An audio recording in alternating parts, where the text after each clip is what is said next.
কি করতাম? চীন শহর, এটা চীন শহর আসছে। এই ভালোই তো দেখা যাচ্ছে। এই দেখ, ওই আমার মনে হয় এরা একটু গরিব আছে। দেখ, ছোট ছোট কাউন্টার আছে।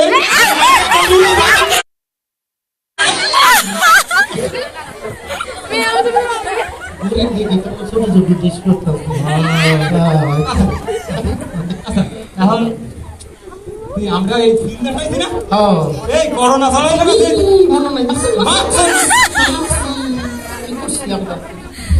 করোনা চলেছে চীন। সবাই মাফ করেন। এখন কি নামটা মানে হ্যাঁ দিবে না, হোটেল খুঁজি, হোটেল হোটেল হোটেল হোটেল